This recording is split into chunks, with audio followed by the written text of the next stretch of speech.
सम्मानित देशवासियों,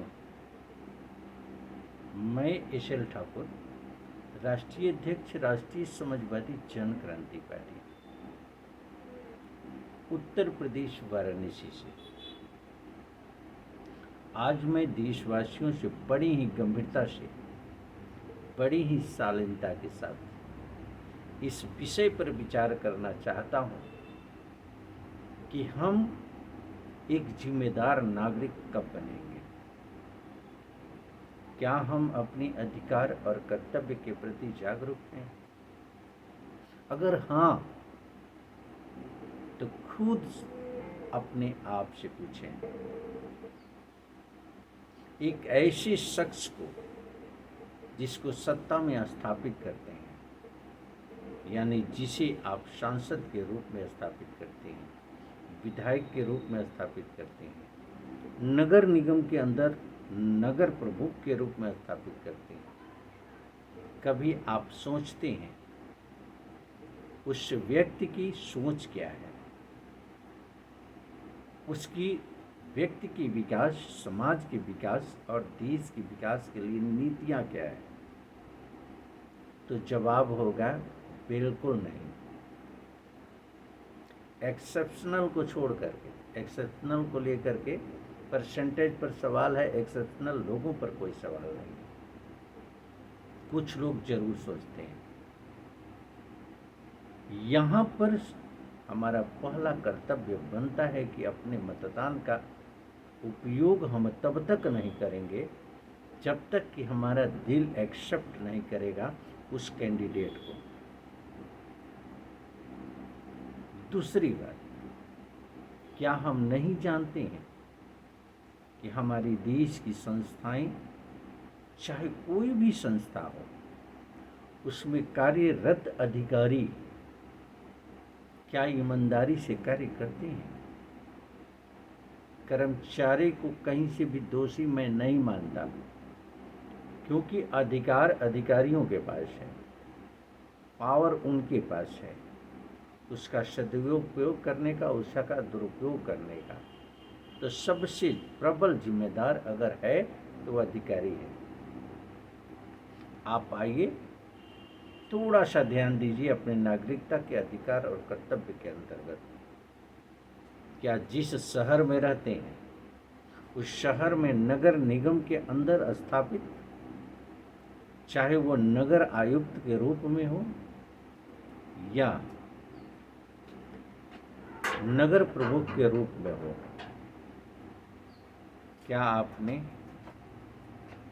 उनके दायित्वों का निर्वहन करते हुए देखा है? चाहे आपकी गलियों की बात हो, रोड की बात हो, सीवर की समस्या हो, सफाई की समस्या हो, किसी भी तरह की समस्या का निदान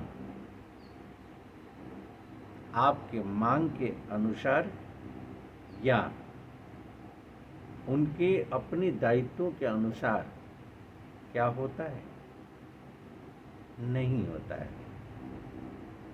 बिजली विभाग के अंदर चले जाइए, एक पता परिवर्तन की बात हो, किसी भी तरीके का कोई करेक्शन की बात हो, किसी भी तरह का कोई अगर फॉल्ट है उसको लेकर के कोई शिकायत हो, आप संतुष्ट होते हैं वहाँ के अधिकारियों के बिहेव से, वहाँ के अधिकारियों के द्वारा की गई कृत कार्रवाई से? जवाब होगा नहीं। अब आ जाइए मतदान को लेकर के।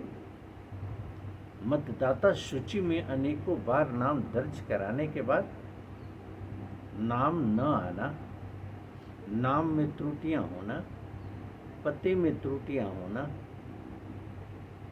ये आम बातें हैं। इसके लिए जिम्मेदार कौन?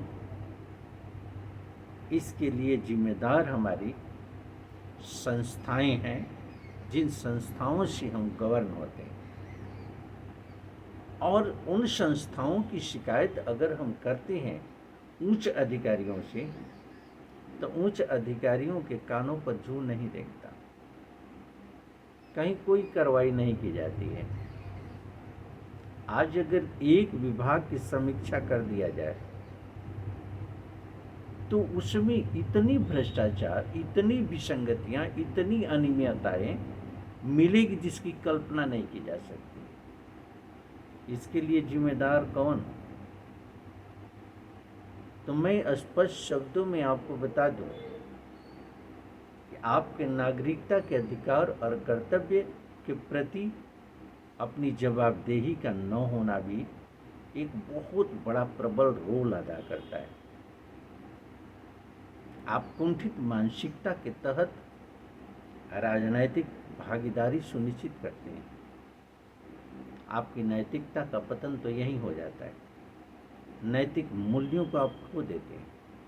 उस भ्रष्ट नेता को चुनाव में आप जिताते हैं जो नंबर 2 के पैसे को लेकर के चुनाव लड़ता है, और चुनाव में जीतने के लिए वो पूरी शक्ति 3 तिकड़म लगा करके, मत को खरीदने से लेकर के फर्जी वोट तक, फर्जी मतदान तक कराने में पूरी अहम भूमिका अदा करता है।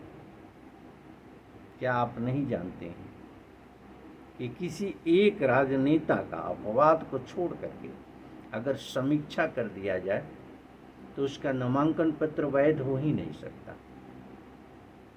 फिर भी चुनाव लड़ा और सांसद है, चुनाव लड़ा और विधायक है। तो जब हमारी गंगोत्री गंगा गंदी हो गई तो गंगा को अविरल और निर्मल हम रखने की उम्मीद कैसे रख सकते हैं? गंगा की निर्मलता और अविरलता हो कैसे सकती है? समाज स्वच्छ हो कैसे सकता है? तो हमें पूरी तरह से तैयारी करनी पड़ेगी, पूरी क्षमता के साथ, सजगता के साथ, नैतिकता के साथ मतदान करने की। और उस मतदान को हमें ऐसे लोगों को करना है जो बेहतर प्रत्याशी के रूप में हो, चाहे वो नगर निगम का चुनाव हो और चाहे संसद का चुनाव हो। हमें ऐसे दल के लोगों को, ऐसे प्रतिनिधियों को सिरे से खारिज करना होगा जो कुंठित मानसिकता के अंतर्गत जाति और धर्म के आधार पर चुनाव लड़ने का कार्य करते हैं, जो भ्रष्टाचार द्वारा क्रिएट संपत्ति के आधार पर चुनाव लड़ने का प्रयास करते हैं। जब तक हम परिवर्तन के लिए प्रयास नहीं करेंगे और यहाँ से परिवर्तन अगर नहीं होगा, गंगोत्री साफ नहीं होगी, गंगोत्री मीन्स शासनिक प्रणाली हमारी जब स्वच्छ छवि की नहीं होगी, तो ये सच्चाई है कि भ्रष्टाचार पर नियंत्रण, अन्याय पर नियंत्रण, अनियंत्रित महंगाई पर नियंत्रण, भ्रष्टाचार पर नियंत्रण संभव ही नहीं, नामुमकिन। आइए इस विषय पर बड़ी गंभीरता से गौर करते हैं और एक संकल्प लेते हैं कि बेहतरीन चुनाव करेंगे और गंगोत्री को स्वच्छ करेंगे गंगा की निर्मलता और अविरलता के लिए। जब हमारी गंगोत्री साफ हो जाएगी तो गंगा में निर्मल और अविरल धारा का प्रवाह हो जाएगा। ठीक वैसे ही शासनिक व्यवस्था हमारी अगर दुरुस्त हो जाएगी तो चाहे नीचे हमारा प्रशासनिक व्यवस्था हो, चाहे हमारी सरकारी संस्थाएं हों, या हमारा लॉ एंड ऑर्डर हो, पूरी तरह से बेहतरीन हो जाएगा। आइए हम इस संकल्प को आगे बढ़ाते हैं राष्ट्रीय समाजवादी जन क्रांति पार्टी के साथ बेहतर सामाजिक संरचना को लेकर के, व्यक्ति, समाज और देश के विकास की सोच को लेकर के राष्ट्रीय समाजवादी जन क्रांति पार्टी के इस इनकलाब को आप भी अपने से जोड़ें और जोड़ करके एक कदम आगे बढ़ें। हम मिल करके इस इनकलाब को स्थापित करते हैं। राष्ट्रीय समाजवादी जन क्रांति पार्टी के साथ पुनः मुलाकात होगी किसी अन्य विचारधारा के साथ। तब तक के लिए मैं अपने वाणी को विराम देता हूँ। धन्यवाद।